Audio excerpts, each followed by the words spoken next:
Well, howdy, folks. This is Market Explainer. We are the #1 business and market news place podcast. We are better than group chat. I'm just letting you know. Before I jump in, trying to start beefs with other places. All right. They don't want to talk to you. They don't want to talk about you. So listen, it worked in terrestrial radio, and it's going to work here. Okay. We're gonna make it a thing. We're gonna make it. You never have faith in me. Okay. I have ideas, man. Anybody that's watched this podcast for any length of time know that's 100% true and accurate. Go ahead. All right. Before I jump into our first story, I want to tell you about our sponsor for this segment, and that is Acre Gold. Meet the new and timeless store of value. 2.5 grams is an excellent weight for the seasoned veteran collector and investor in gold, or the first-time buyer. Has a modern design and a mirror-like finish. You can click the link in the description down below. And you can get your first gold bar from Acre Gold. You pay a small, reasonable monthly fee. It stays steady. And when that monthly fee accumulates and becomes enough to where you can get 2.5 grams of gold, they send you the bar. Great way to invest in gold. It's something that I believed in. I'm not saying that the entire economy is inflating and the bubble might pop, because I can't say that because I'm not a financial advisor. Right. I'm just a lowly self-taught economist.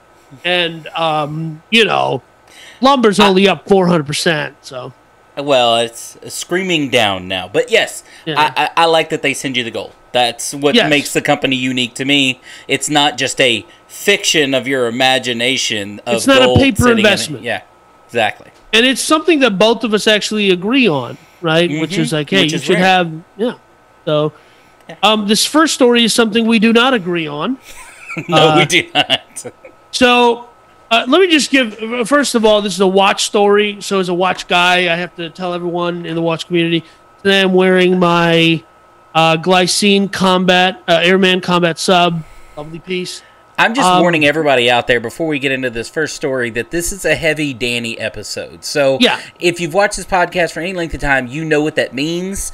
There's going to be a lot of Danny-ness and what he thinks is important. Correct information. No. Brilliant commentary. My first evidence as Exhibit A is this first story, which contains two of Danny's favorite things. First being watches, as you were showing everybody your watch, and two, really, really scammy people doing scammy things and acting scammy. First of all, let me give a quick explainer. Go ahead. About what a gray market watch dealer is. So in the traditional watch industry, you have an authorized dealer. Absolutely. So that's like, so that would be a good example would be Ben Bridge is a national chain. You walk into the Ben Bridge in Austin, they're going to carry Panerai, Grand Seiko, Rolex, Tudor, all the jazz, all the fun stuff, right? So the deal that most of those, so pre-internet and still to this day, but pre-internet really, the deal most of those people have with the manufacturer is that, hey, we're gonna, you can only sell our products at the price we tell you to, and all this other stuff. And what would happen is a company like Rolex, the Submariner is going to be the most popular piece, and it's going to be the most popular piece in stainless steel. And they're going to say, we're going to send you 20 of them a year. Right.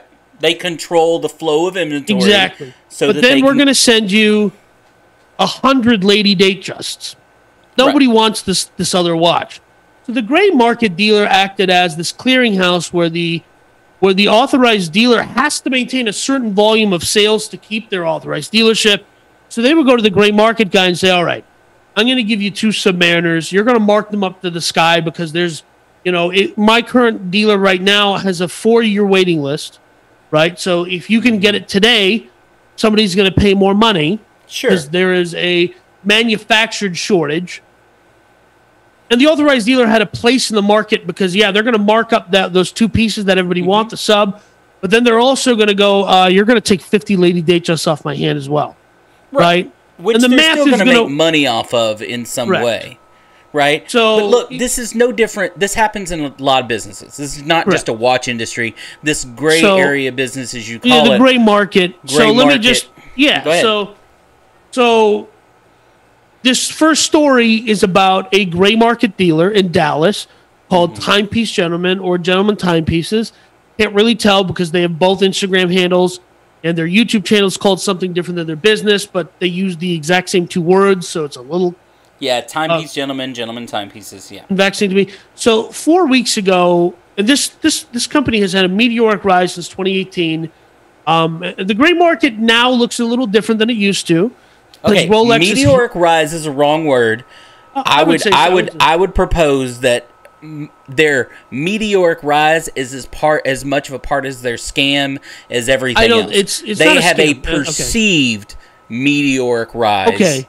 The guy went from selling a handful of timepieces out of a right after getting out of a halfway house, sure, to doing just shy of $10 million in revenue last year. That to me is great. Like, God bless, right? Again, you realize all of these numbers you're throwing out are numbers coming from them. And this is what I mean about sometimes where, okay, this is a very Danny story. All of these numbers that he's using are numbers that are coming from these people, which are con artists. They are con artists. Will you just let me finish explaining the relationship between the gray market? Yes, go ahead. You keep talking, and I'm trying to explain to the people what this is so we can even talk about the story. All right, go ahead. Okay. I think you've already explained it, but go ahead. Okay, but no, there's still but in the modern era, a lot of the big watchmakers clamp down on that activity. So what's happened is the watch retailer will go to me, the customer, and say, hey, listen, you want this steel Daytona? Great. Buy a gold watch and 2 lady Datejusts. And a lot of people might go, well, yeah, I want the gold watch. I'll buy that, and I'll get the steel one that I want too. But then I got these 2 other watches I don't want, so they have to go, and they'll go find a dealer, and the dealer will buy it, and they'll buy it at an inexpensive cost, and then they'll mark it up. And and then another business that they're in is a lot of guys who collect watches. You know, they'll have a budget. Let's say they got a $50,000 budget, but it's a rotating budget so they're buying and selling and buying and selling, so they get experience of the totality of owning a different kinds of watches. So that's where guys like Anthony Fair and his business partner and Timepiece Gentleman come in. They act as a middleman. They, let's say I'm buying a watch from a stranger. They'll step in and say, okay, this is an authentic piece. The box it comes in, the Rolex box is authentic because they sell knockoffs of those that are amazing, actually. The card is good, all that other stuff. So this watch business sprouted up, like I said, a meteoric rise. They have, 100 plus, they have a huge YouTube presence. I watched a lot of their videos. And they do what a lot of people perceive to be a PR stunt. And they even explained that this was a PR stunt. They turned off all their social media, close down their office for a week, pretend to scrape off the name on the front door, and at the time they had inventory from customers, probably millions of dollars in cash, inventory, all this stuff, and one of the co-owners of this business is a former felon, and so people are looking at this in the watch community, and they spend a whole week speculating that these guys did a runner and ran off with people's money, and they just did a crowdfunding campaign where people gave, I think it was $1,000 or $2,000. $2,000. It was $2,000 to be a part of a special club where they would sell watches to you at wholesale prices, all this other stuff. And they were only going to allow 1,000 of them. So they made $2 million bucks right there. Yeah. And right after doing all of that, they do this stunt. Now they come back with the video. This is where this story, where I think what we're going to talk about from. Yeah. Yeah. So they do this PR stunt. All of their social handles go down for a week. Their website comes offline. They're not posting a new YouTube video. And at the end of their last YouTube video, the main co-founder, who looks like he spends most of his life at a gym, says, I don't want to deal with this anymore. And he walks out the door. And it seems unprofessional. And he's just like, whatever, forget all this nonsense. They come back to the internet the next week. And they say, we got you. We were out doing all of this good charity work in Dallas. But in the interim, in their splice between all this good charity work, they developed this accusatory tone where they go, you guys called us scam artists and all this other stuff. And instead of going on the internet and wasting your time, you could have been doing charity work like us. And that's where I step in and go, hey, man, You built an entire business out of a halfway house because of the internet and social media. It gave you everything. And now you're lowering your pants that are way too tight and defecating in the mouth of the consumer that has given you this auspicious position. Because it's a scam. It's all a scam. It is a scam. You can be a scam and be a business, right? I mean, you're talking about what a gray market dealer is in the grand scheme of business and explaining that, and thank you for doing that. But these guys only slightly fit into that category. They are consignment store for watches, yes. Right? Mainly a consignment. But here's the deal. And the video that we're basically justifying the story on, it was called The Timepiece Gentleman Scandal Revealed, is the video they posted a little over. It's gone. And the reason it's gone is because of all the so-called charity work that they talked about during that video. I went and watched this 1 hour piece of absolute narcissistic garbage. Scam. Did you watch it? Did you watch it before? Yes. And it's red flag after red flag of what a con artist, like straight out of Con Artist 101, saying, blaming, like you said, their clients for not believing in them, blaming the consumer. Oh, everybody came out of the woodwork and said what a scam. Yeah. He's like, oh, even people we thought we've dealt with for years that we thought were behind us, just all of a sudden used it as an excuse to jump on. You created this environment. You are scam artists. And here, look, all the con artist stuff to the side. So when he says, so when the big man says scam artist or con artist, I don't know what you mean, but let me define it. I don't think they're lying about the watches that they're selling. I don't think they're lying. Like, I think everything in that regard. But I think that, like, trying to pull a PR stunt of this nature, it's one thing to pull a stunt on people, and I don't know. It's one thing to pull a stunt on the market and kind of your inside guys, like, we get the joke, right? Well, but you tell your inside guys first. They literally admitted during the video that the guy's on the phone, one of the guys on the phone with his lawyer, what he says is his lawyer in the video, and he says something to the fact of, and again, they're kind of filming this, like, reality show where the camera is just kind of there, he's not talking into the camera, and, he says something to the fact that, we talked to all of our people, our actual investors and people that we have inventory from, and they all said, oh, is it a PR stunt? You know what I mean? That's good. That's brilliant. And that right there, that means they didn't tell them ahead of time. They didn't tell. This is why I say, when I say scam artist and con artist, that's what you mean. What I mean is they're practicing that behavior. I don't know what they are. They are an ex-convict and ex-felon. One of them's an ex-convict. The other one's a felon. Okay? Both of these have... Yes, really? The other guy is an ex-convict. I didn't know that he was convicted of anything. And then the other one is a convicted felon, right? Yeah, the buff one is the convicted felon, Anthony. Right. And then the other guy Italian is guy. A convict, an ex-convict. Oh, well, that's fine. So you've got these, and again, that doesn't, I'm just saying that because that's a fact, not because it has anything to do with their current And listen, hey guys, listen, I know that I'm a big person. So I don't walk around wearing a bikini. Right. So if you're a guy who's an ex-con, okay, don't do things like this. And no one's going to, don't give people a reason to be suspicious, okay? He literally admits to taking all of their inventory, shutting down all of their stuff, doing this all without it. And you keep saying the words PR stunt, and they did too. Yeah. I don't know, still at this point after watching that video, and then it be taken down, that this was a PR stunt. This could have very well been. And oh, by the way, if you go and look, the so-called all the charity... Now, I'm not taking anything away from what any charity that they may have actually done, which the montage that they showed of them at places... was really shady, and I say this because it's not like when you see people, big companies go to charities, you see things like them hand them the big checks and take pictures and all these things. These guys did none of that. They showed up. I mean, there was this millisecond of them, like, one of them, like, giving soup. And again, I'm not taking anything away. All I know is they told in the video these places that they were going to be donating money by selling these watches and whatever. Those watches and that site no longer exist.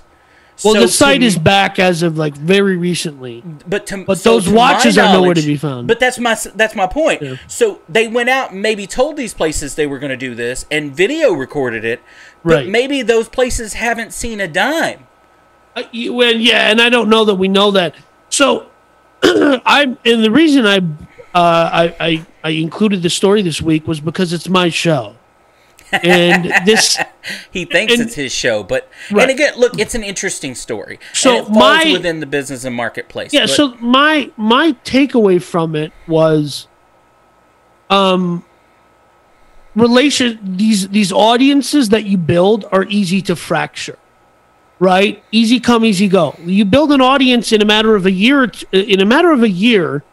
right? Because I've consumed inordinate amounts of watch content on YouTube.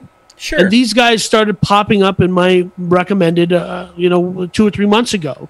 Well, they did everything you would want them to do to pop into your... Like, they had all the SEO, every watch thing. You can't believe that I just spent $17,000 on this watch. Or you can't believe, the whole lifestyle. And they did a really good, smart job. But guess what? That's what con artists do. Right, so they did... Good con artists don't just jump in. They do their research. Yeah, so, again, so the reason I wanted to include this story was, hey, we talk about building an audience all the time.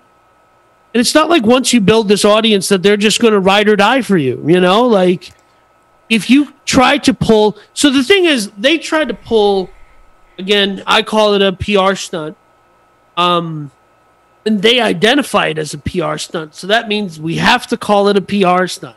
Oh, you can call it a PR stunt. I can call it part of the long con is what I can call it, but go ahead. Right, but they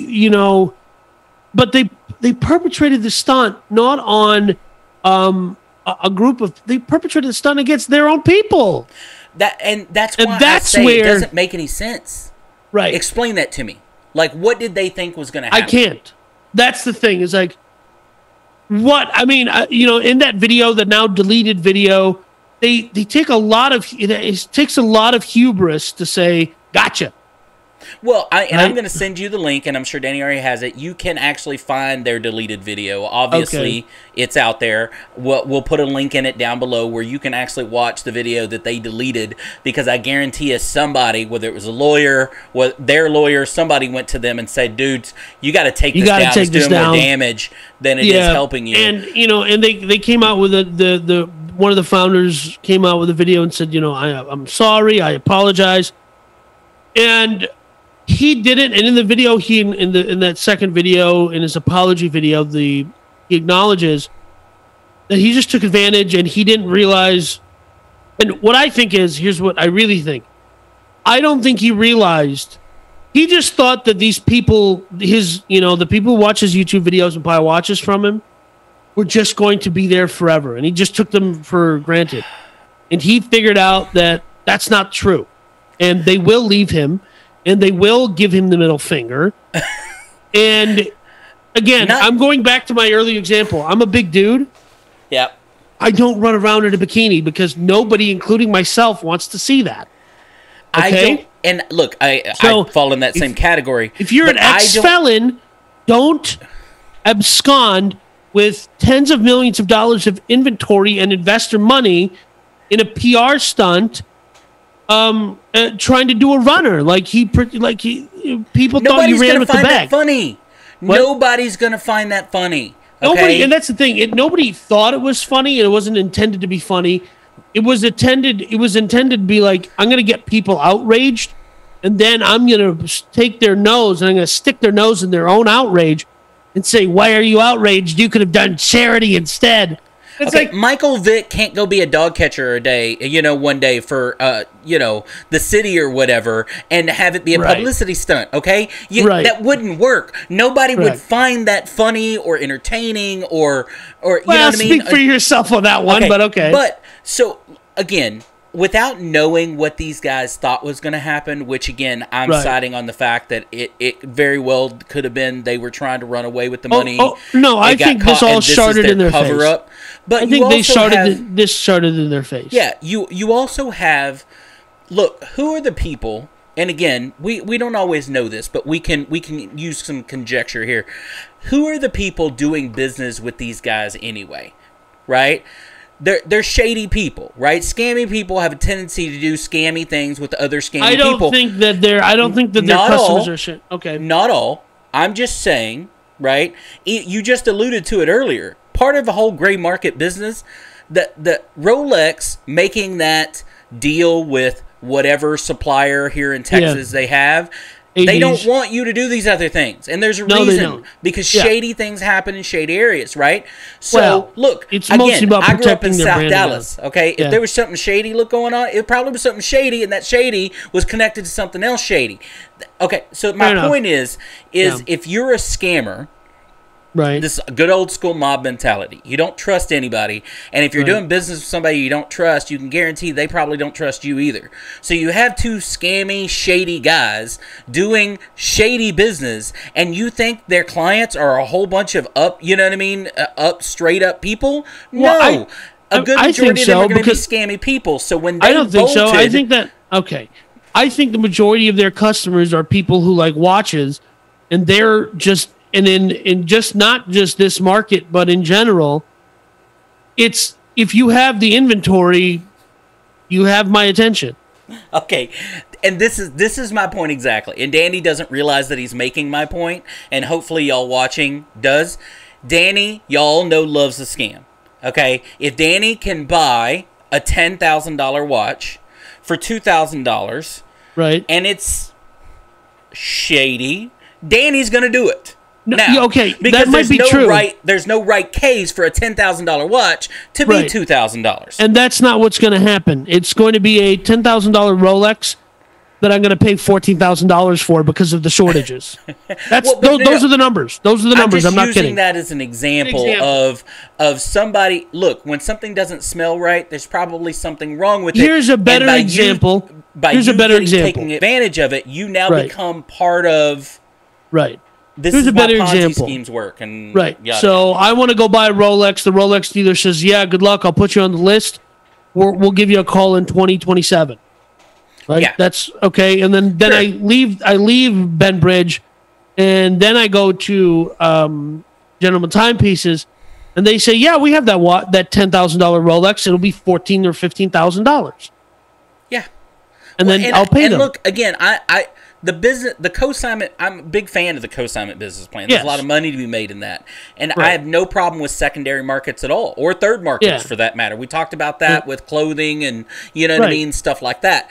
I have no problem with that. My problem is how the entire business model is treated, how these guys are treating that business model. Right. That is true. And that's why I said earlier, when you use any numbers that, and I looked at a couple of different articles, these are numbers coming from these guys. They're not a publicly traded company. They could say, I even watched a couple of their videos, and again, it's right out of the con man scam artist playbook of just because you have a picture on a yacht doesn't mean it's your yacht. Doesn't mean that that's a buddy's yacht. It doesn't mean, or pictures. There was this whole thing that came out several months ago. No, it was longer than several months ago. I think it was at the very beginning of all the stuff last year. And it was this place out in Los Angeles was renting out its private airline set.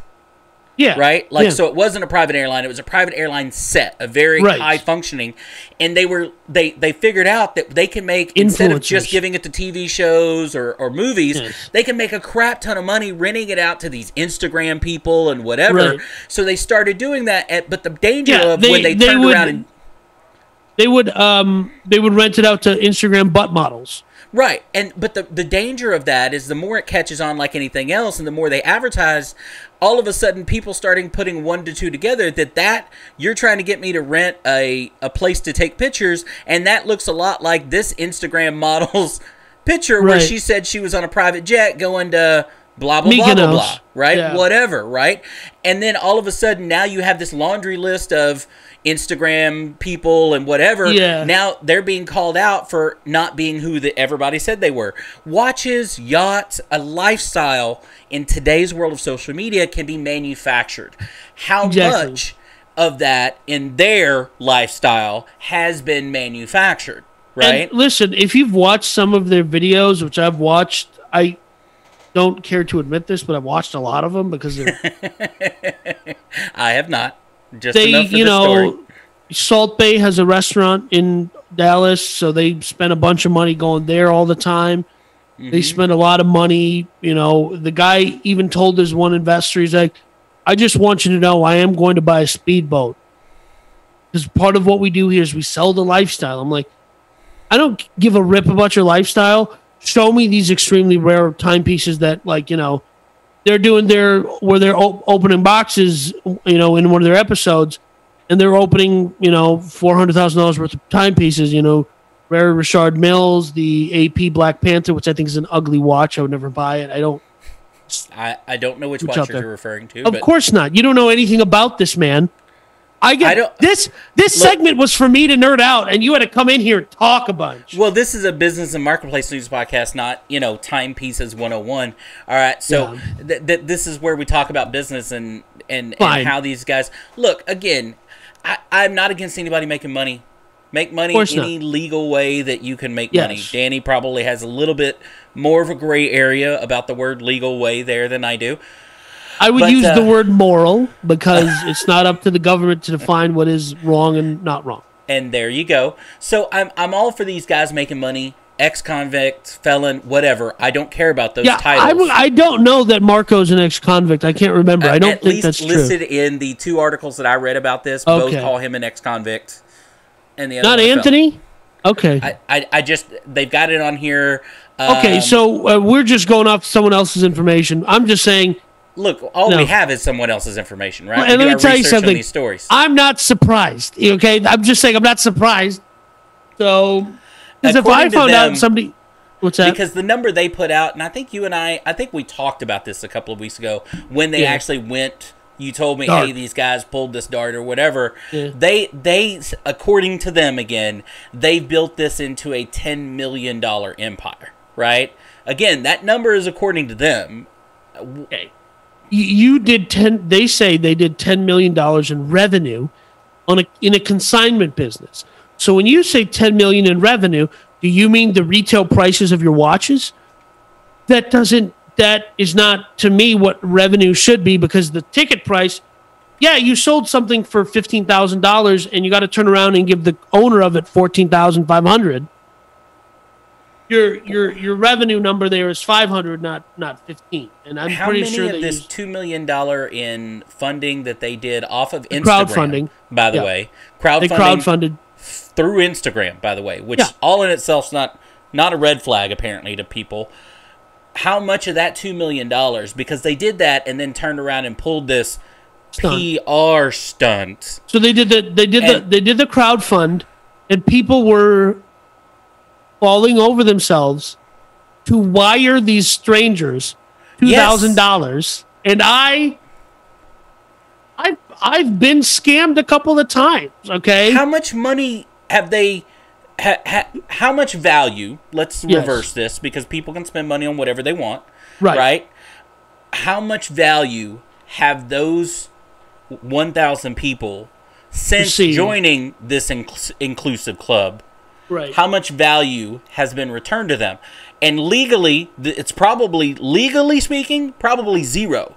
Because they crowdfunded on Instagram with no contracts, probably these people probably didn't even receive an email saying, hey, here's what you get. Right. For this $1,000, right? I mean, so there's probably zero recourse for these people to get their money back if they have received no value. But what if they spent a week where nobody could get a hold of them, and now that they're back, they've spent the time and money to create a video that flopped. Right. And their reputation, in my opinion, is done. And the other thing, too, I did want to mention this. The ripple effect of these guys doing this created an awareness in the consumer that, like, oh, wait, they can just run off with my stuff. And other extremely reputable gray market dealers who aren't remotely shady, who have been in the industry for a decade plus and then went out on their own. Because if you want to go out on your own and start a watch retailing business, your only option is going gray market at the start. And these are guys who have industry stalwarts, well respected, zero concerns about their business. Said, yeah, I had a bunch of consignment guys not list with us, and just decided to try to sell it on their own on eBay or something. Because this other group that I have nothing to do with, who we just have videos on YouTube at the same time, that kind of had blowback on strangers. And for that, like, if I was a chef at a restaurant and somebody got sick from one of my recipes, I would feel awful. And this is kind of like the chef shared his recipe with the restaurant down the highway and said, hey, you guys have this recipe too. They didn't even make it. But just the fact that they both had the same recipe, they're like, now we're sick, you know. Well, and so at the very least, and I'm going to say this as the big man, not as the Market Explainer podcast. Sometimes we have to speak for ourselves. These con men have now accumulated at least $2 million. Now, they've obviously done some business in the last year. I doubt it's anywhere near what they're claiming. But they've done some business. Okay, I think that they use very... I think they probably have the same bookkeeping practices as Enron. Okay, but, but my point is they have now within the at about a year now have accumulated millions of dollars off of conning people that they're going to have to be legally responsible to give no one any money back, and can walk away now with this bad reputation as millionaires that they just conned out of people legally. And that because they've ruined their reputation. I'm not sending a watch. Not that I would have in the first place, but I wouldn't if I had high-end watches. I wouldn't. Look, this happens on the low end. We're talking about this because it's watches, and watches, obviously, Rolexes and high-end pieces can be worth tens of thousands of dollars. Hell, even millions of dollars in some cases. Hundreds of thousands. Okay. That one piece that I mentioned, the AP Black Panther, I think it's a $250,000 piece. It's probably going to sell for $400,000 when they're done with it. Which is talking, but this happens on the low-end side, consignment shops closing down. People, when you say consignment shops, people think of furniture, right? And clothes and things like that. This happens on the low side all the time. I have seen it happen throughout my life all the time. Small businesses that are co-signing things from other places, and then they shutter their doors one day because they couldn't keep the doors open, and then all the inventory goes missing.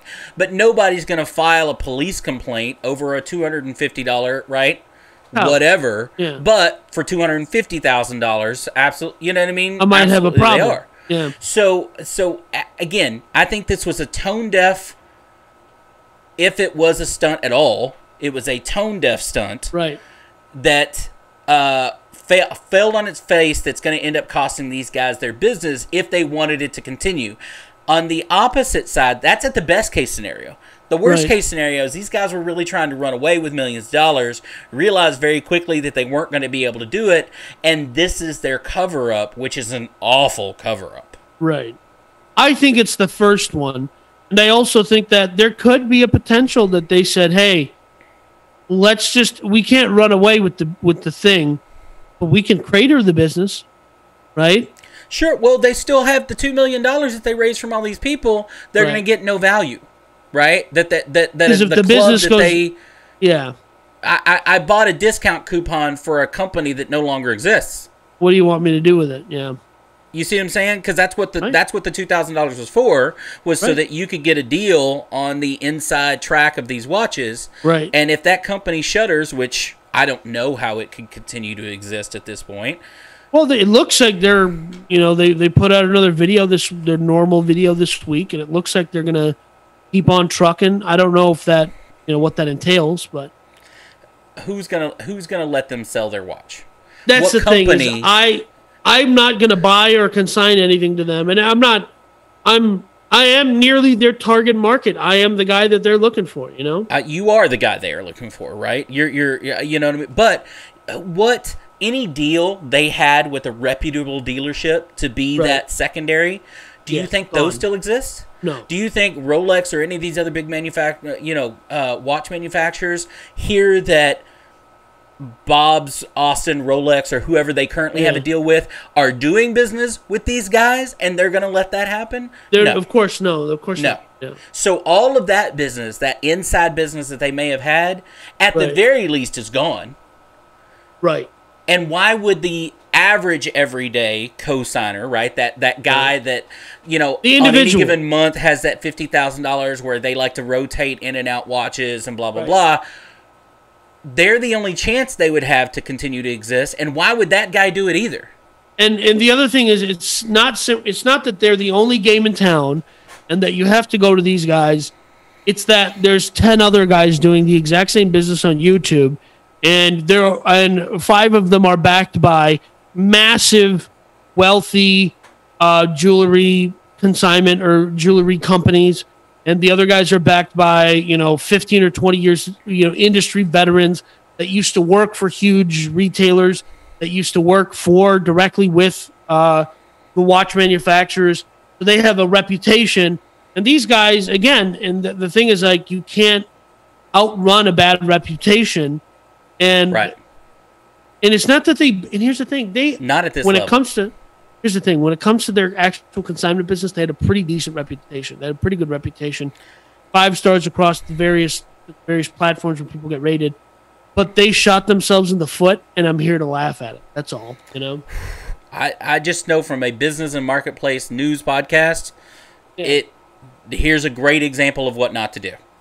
Fantastic example of what not to do. Okay, here's a great example of a couple of guys that probably could do pretty well for themselves, considering, and completely destroyed what was their reputation and made it much more difficult for themselves to make money going forward.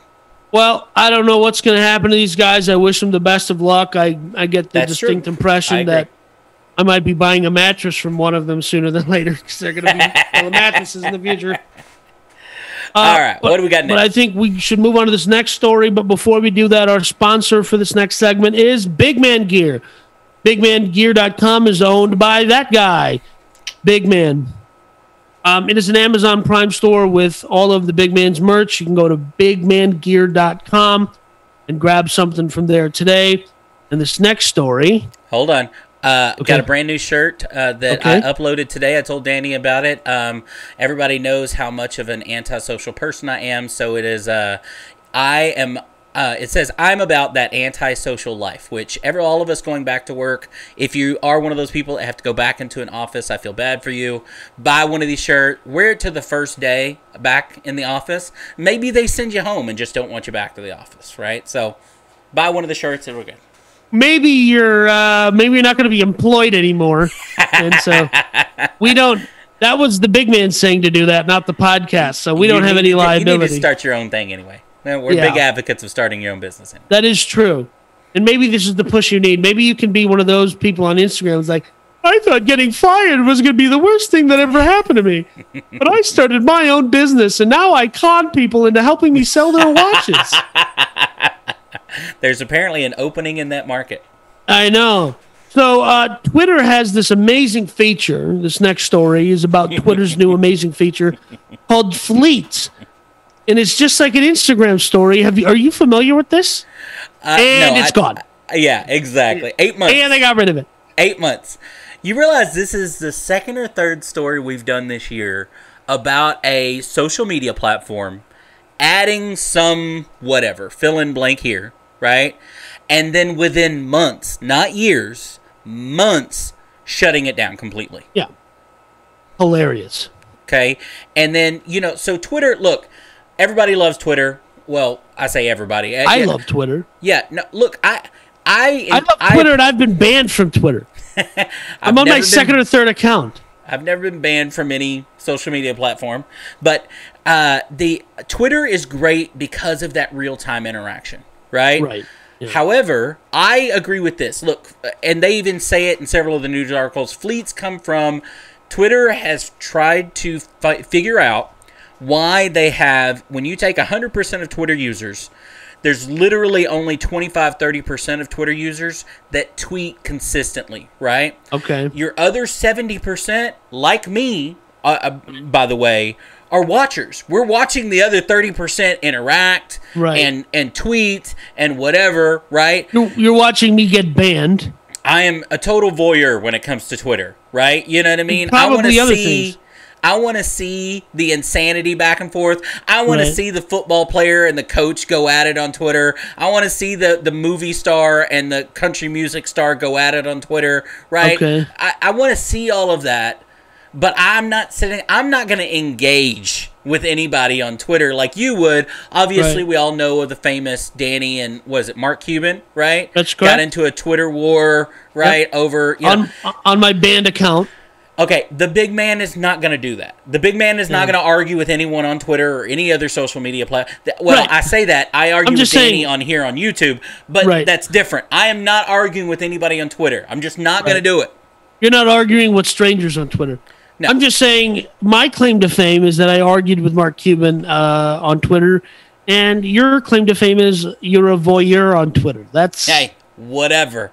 Okay? All right, my claim to fame is how much money I take care of my family with every month. That's okay. Okay, that's probably a better claim to fame. Yeah, but I just the reason I thought this was, important to talk about today was, look at them being, like flexible. Look at them investing a bunch of money in a service and then going, hey, nobody wants this. Because hey, guess what? We got it from Instagram and we don't like it on Facebook, and I barely care about it on Instagram. And you stole the whole concept from Snapchat. Somebody give them their due.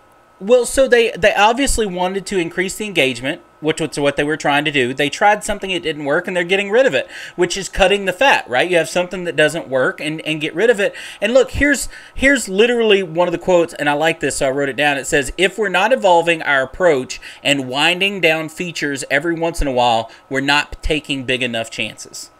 Right. I mean, it's the truth. A company like Twitter that has the amount of money that they have they don't have any money. Stop saying this. Okay. They don't have any money. They make no money. They make money. Okay. They don't make any money. They make money. Okay. They don't make any money. The point is companies, large or small, should invest in trying things marketing-wise, growth-wise, whatever. Right. Very rarely is it a bad business venture to try and spend money on trying to change something, right? And if it doesn't work, you at the very least learn something. They learn this is not going to work for them. Right. So they got to try something else. Why continue to spend money on it if it's going to... Look, I think this is one of the things that in the last 5 or 6 years, big companies have gotten better at than they used to be. It used to be that if $1 billion went into it, we're having this problem in business right now, people going back to work. Right. Because reality is, it costs the company more money for you to go back to work. Right. Any incentive they may give you is more money. The reality of it is, it has nothing to do with you. It has to do with the fact that they just spent $1 billion building that complex. Right. And they want it to be used. And I think that it is short-sighted, right? It is. Because if you look at the long term, if you're trying to, whether it's going back to work, whether it's like eating fleet off of their platform, I never once, and I started using Twitter. My original account got built up to 20,000 followers. Nice. I tweeted 16,000 tweets and then got booted off the platform. And, for reasons. I'm not saying it's because of my perennial I find it hilarious. Every time you say it, I giggle a little inside. But that I got booted from Twitter? Booted, yeah. It brings me joy. But well, go ahead. Yeah, it's the little things in life. But, I never use this feature. Ever. Look, I'm not like Danny, I'm a very social person. Obviously, you all watch me on this podcast. Y'all know that I'm loud and obnoxious. But when it comes to social media personally, not a big fan. You look at my Facebook, it's got my kids, it's got my wife, it's got some of the vacation stuff we do, but I am not pouring my personal soul out on Facebook or Twitter or anyone else. His personal Facebook is pictures that his wife has tagged him in. 100%. That is 90% of the posts, unless my kids do something that I just happen to be the only parent they were at. Right. Okay. Yeah. So, but, and I get that that's, other people can do other things, but, it becomes this environment where you do stupid things. It gives you an outlet of doing stupid things. Fleets and Twitter and stuff like this, again, they're just trying to grow. I appreciate them trying to grow. I appreciate them changing and saying, hey, it's not working. Guess what? Folks, you're watching this podcast. This is our first full podcast of our new brand. We just rebranded, right? For the same reason. You try something, it's not that it wasn't working, but I think this is better. Sometimes you change not because something needed to be fixed, but because it may do better, right? Right. So, previously Idiots versus Idiots, and now Market Explainer, which I think, again, we haven't said on this podcast, but we did do a video about it that will be coming out right before this airs. And if you haven't seen it, go back and watch it, which basically explains why we did make the change and what it's about and that kind of stuff. But, so good for Twitter. You should pivot every now and then, that kind of stuff. Go on about your business, try something else, fail a little bit more, and then make some more money on the other end. All right. Well, does that conclude everything you have to complain about on this one? Oh no, we should be called Market Complainer. The Market Complainer is going to come on the next one. Go ahead with your Croatian electric car company. All right. Well, before I get into that, I want to tell you about our sponsor for the next segment, my company, workandhomestuff.com. The big man is correct. A lot of people are going back to work, but a lot of people are getting their final marching orders that they are just working at home from now on. Not even their final marching orders, just saying, hey, I ain't coming back. Yeah, and this is a lot of people in my family that they were like, yeah, I'm not going back to the office. Right. And their company's like, yeah, okay, we get it. Right? So you're going to need a desk, you're going to need a chair, stuff like that. You can go to workandhomestuff.com for all of that stuff. And you can, you know, we have a bunch of articles on there about why you should choose what kind of desk and so on and so forth. So this next story, what's that? I said absolutely. And this next story, as Danny said, is non-story story of the day. This is not a non-story. This is not a non-story. This is a story. Go ahead and you tell us why it's a story. This is why I said heavy, Danny. This is a car story. First we had a watch story. That's correct. Now we have a car story. Not even an American car story, but a European car story. So it's a fancy car story. And it's when you get into the actual details that Danny completely skims over, it is a non-story story. And I'll tell you why when Danny's done. Go ahead. Okay. So for any of us who are fans of Top Gear, which is anybody who's really into cars, or their Amazon, kind of remake of those guys was Grand Tour, you'll know that not Clarkson, the hamster, Jeremy Hammond, whatever, I forget his first name now, but he crashed a Rimac on an electric hypercar. He crashed it on a hill climb and nearly died because the thing caught on fire. Did he? I did not hear that. Right. And that company, Rimac, the Croatian electric supercar maker that started in the garage 10 years ago, is now going to join forces with Bugatti, and they're going to change their name. They're going to be Bugatti Rimac now. And that in and of itself, that a Croatian company now owns a piece of what used to be Volkswagen, Volkswagen used to own the entirety of Bugatti, an Italian supercar that has so much rich heritage. I've thought from the very beginning of when Volkswagen started building Bugattis that they were ugly. I never thought they were good looking. I didn't care for I don't care for the Chiron. I don't care for any of them. Okay, but the fact that a Croatian electric supercar company that started in a garage in Croatia, not a place anybody goes, oh, he got a Croatian car, he's doing real well. Okay? No shade to Croatia. So your interest in this story is the fact that a Croatian car company is joining forces with a much more well-known high-end name in Europe. That's correct. That's your interest in the story. So what's going to happen is, Rimac is going to remain partly owned by Porsche. Porsche owns, and this pool of businesses is extremely incestuous and it's nearly impossible. Well, and this is why, hold on. So this is why I say it's a story, non-story, right? So I was interested to figure out what your interest in this story was, and I get it. So okay, that makes me feel a little bit better. Why I say it's a non-story story. It's a 10-year-old is because of the incestuous. What you were just talking about, incestuous business. You have Rimac is going to control 55%. Porsche is going to get 45%, but Porsche already owns 24% of Rimac.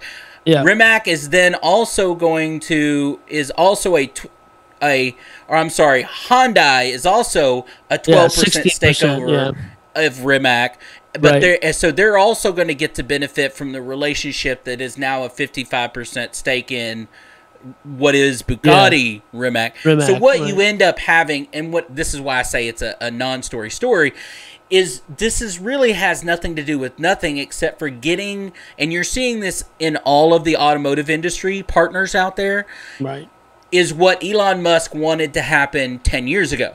Was, hey, I want to get into the automotive industry and help everybody make electric cars better. Right. Nobody wanted to work with him. Right. Now you fast forward 10 years, Elon Musk figures Tesla out for the most part, right? You have all these other small companies trying to get into the business, and your existing car manufacturers want to, instead of go out and necessarily acquire these smaller ones that have made it up to small and medium, like a Rivian or whatever, they just want to develop their own and buy technologies and stuff like that. And they want to share the cost, by the way. Right. General Motors doesn't want to do it by itself. General Motors wants to do it with this and with that, and that's what this is. Ford has a tie-up with Rivian. General Motors, had that tie-up with a company that we cannot name anymore, but they were a scam. But a lot of it is they understand that electric cars are just going to happen, and there's nothing they can do about it. And they understand one thing. Why would we go acquire this company when we have the hundreds of years of heritage, and we're just going to acquire their technology, and we're going to play nice, and then when the time comes, we're going to squash you like a bug? Well, Porsche is going to control 45% of this company. That is meaningless if it fails to them. It affects them nada. Bugatti's same thing, right? Bugatti's got his name on it, but they're keeping the company separate, 100% separate. So it means if this fails, if this electric car company venture fails entirely, if you look at, again, the way this is all set up, it's meaningless to anybody involved. Except for Rimac, which Rimac is, they go... But that's the original Croatian electric car company anyway. Here's what it blows my mind.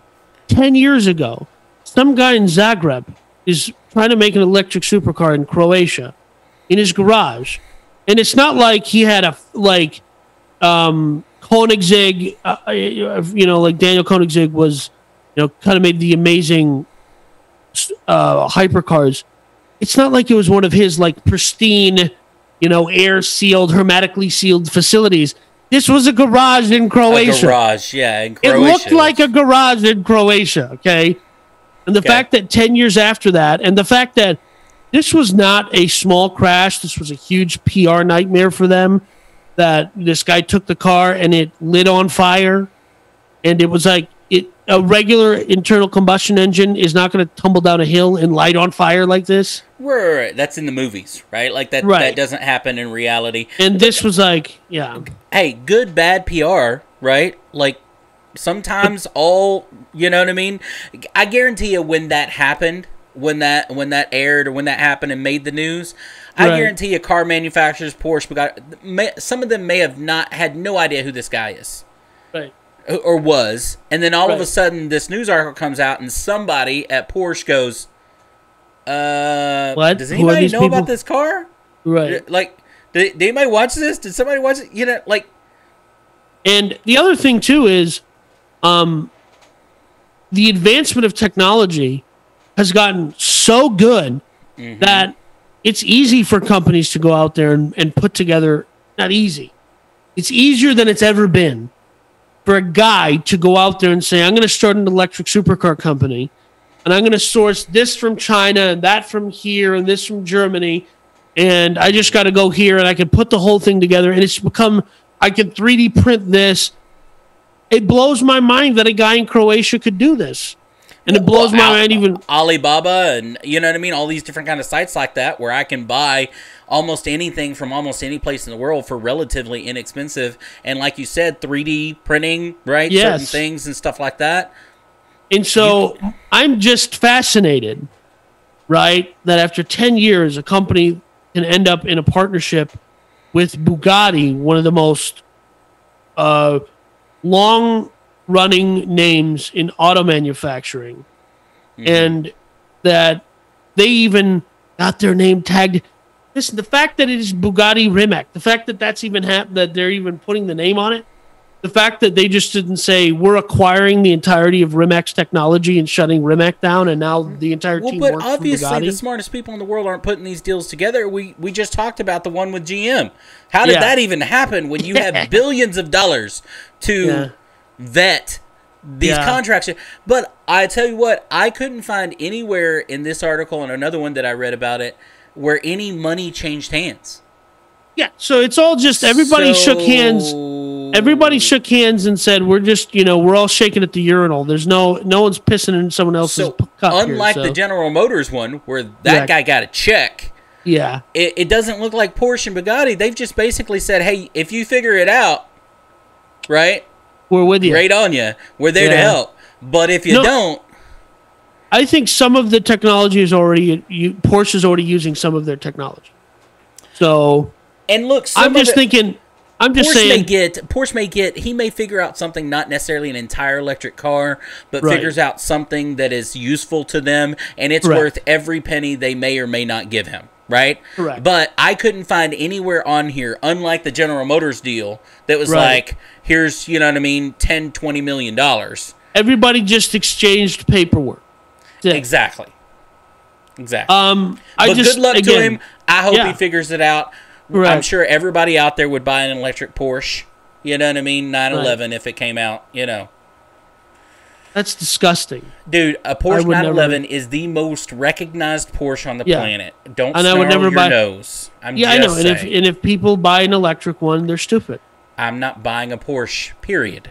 But, well, that's because you don't fit. But, yeah. Why you got to take it to a fat place, Danny? I didn't take it to a fat place. You could have just been like, fat place, okay, I don't like, you know what I mean, Porsches, all right? Okay, neither one of us would fit, all right? Okay? That's not true. I can fit. I know I can fit. We definitely, the two of us ain't getting in together, all right? That's for sure. All right, but go ahead. Okay. This last story doesn't have a sponsor anymore because we are changing some things in our organization. Actually, you can go to patreon.com/market explainer. That's right. And we're going to set up some tiers and we're going to figure all that stuff out. But you can just go there and sign up for our thing, and we're going to figure some stuff out. We're not taking your money just quite yet, but we've got a whole new everything coming out. We just talked about the rebrand and everything like that. Yeah. We have a whole new website coming. We have a whole new Patreon coming out with a whole bunch of content and tiers that are going to be on that, and exclusive stuff, including full episodes. I think is going to move to Patreon, where clips are going to be available on YouTube and stuff like that. So we got a whole bunch of things changing and stuff like that. So make sure that you do patreon.com/market explainer. I'm sure we'll have a much more a domain that goes to it, plan. But that's where we're at right now. So keep up on that. And then our last story. Look, this is a story. You know how rarely Danny loves to. I send stories to Danny all the time. Sometimes Danny allows, as he says, our stories on here.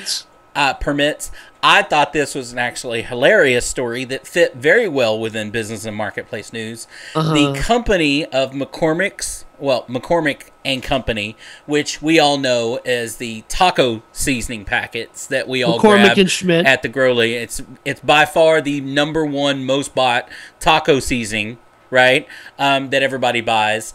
And here's the ad. Calling all taco connoisseurs, we are now hiring a director of taco relations. Now, that sounds, when I first read it, I thought this is BS. It's just marketing stunt. It's just whatever. But here's the deal. The food company, known for its spices, officially announced the new 4-month contracted position that pays $100,000 $25,000 a month for a 4-month contract where you get to go around, eat tacos, play on social media, being their taco media expert, right? For $100,000, Danny. So here's the thing. I guess this is a good time to announce that from September to December of this year, I will be McCormick's new taco czar. I saw the story and I saw the headlines all over the place, and I thought when you sent it to me, I was like, oh, one of these, because we did one about a vineyard who they're paying you whatever that was. This is different. And this is different because I like tacos. I'm a taco connoisseur. Body by taco. That's one of my sayings. That's awesome. But I think this does. Listen, this they're going to fill this position. It's going to cost them $100,000, but they got, I would assume, $5 million in earned media. Oh, God, minimum, just so much. Yeah, this is how you do a PR stunt. Correct. This is how you do it. You say, I'm going to hire somebody in a world where you have people are looking for workers, weird jobs, right? But they're working for you're looking at a world where it's a 4-month contract. They're going to give. They're going to give you. It's a 4-month contract, so they know that this is.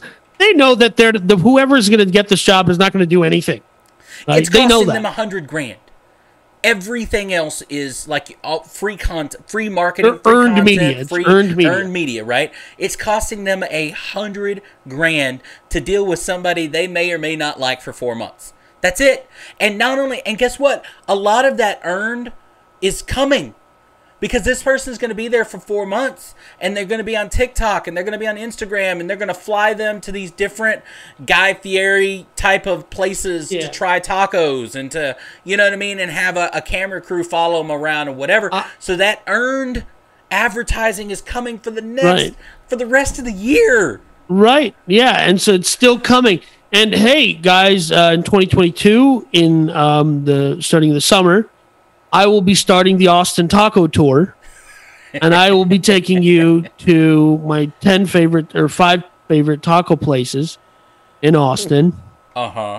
Right. Well, but how many local news stations, right? Bob County, right? Local 8 News they're gonna say, oh, the McCormick and Schmitz or whatever, McCormick's Taco Connoisseur is in town this weekend, trying Bob's Tacos favorite taco truck, right, or whatever. Like, they're gonna get it over and over at every stop and every place and every. I mean, it is. Absolutely, this is how you do a PR stunt. This is absolutely brilliant. And so do we agree that this is a PR stunt? 100%. Okay, good. This is where people get caught up sometimes, right? In could they get this level of advertising out of $100,000 of just making a commercial of people eating tacos? No. Like absolutely not. Right, the cliche mom and dad, right? Mom's cooking the tacos and the little rugrats are running around and you know what I mean? She's all smiling with her designer jeans and everything. Yeah, they're like ethnically ambiguous, but they're kind of tan, but they're not saying where they're from. You don't know exactly what they are, but they're not white people, that's for sure. You know, and then the black dad comes in because you got to get it, you know what I mean? Like, you have to make it very diverse. Exactly. But he also speaks Spanish, so you don't know what is he, Dominican? Exactly. Like, what is he? He also speaks Spanish, you know what I mean? Yeah. You know. But the point is it would cost you probably $50,000 to shoot that commercial. Right. And then to put it on TV would cost you, you know what I mean, another $100,000, $200,000, right? So correct. They would not get this amount of anywhere close to this amount of advertising by paying that. And to me, honestly, this should be the future. This should be the future of advertising. Take real people, pay them insane amounts of money like this, $25,000 a month. But insane for the person getting $25,000. For McCormick's, this is like the director of spice operations took a flight between 2 factories, and it cost us $30,000 to operate the plane. They don't care. Right, but that's my point. Pay these people an absorbent amount of money to them that's a drop in the bucket to you that creates at the very least some goodwill, right? like some goodwill, right? We're talking about a week where you know who flew up, you know where to space in a rocket that looks like you know what, flew down to Earth, and then said, "Thank you for giving me your money." Okay, well, he literally, this is all because you gave me your money. Can I tell you something? Yeah, go ahead. As a big person, you know it's hard to find pants. Yeah. Amazon Essentials jeans fit me like no other jeans, so he continues to earn my money. Okay? He used your money to go to space, Danny. I don't care, bro. He gave me the pants. I wanted the pants. He gave me the pants. I don't care how he got the pants, even though I'm probably afraid if I found out how he got them, I wouldn't want them anymore. Okay. All I'm saying is the 10 kids it took in China to make that one. Yeah, and then the guy who works in the sorting facility that pees in a Gatorade jug so that he can get my pants to me in 2 days. But I wanted the pants. So I'm just saying 2 different sides of the spectrum of advertising, right? Like, that's all I'm saying. So we covered the gambit today. We covered all kinds of PR stunts today. We did, and you know what?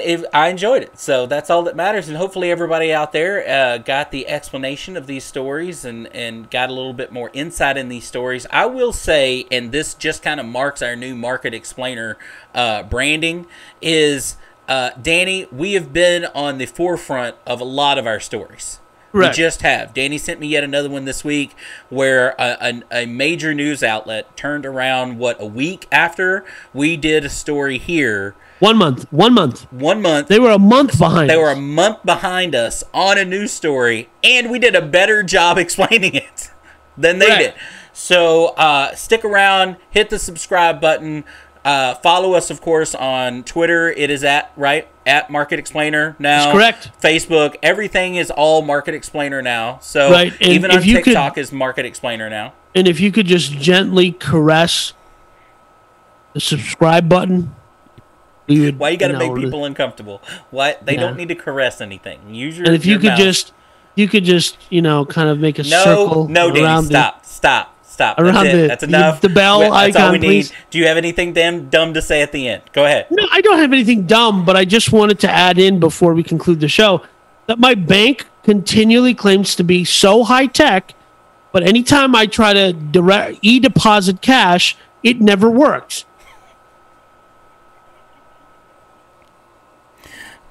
I don't know what's worse to end on, that statement or the fact that you were literally pulling your finger in a circle to the camera and it was so uncomfortable. Either way, folks, I apologize for Danny. I apologize for this podcast, and God help us all.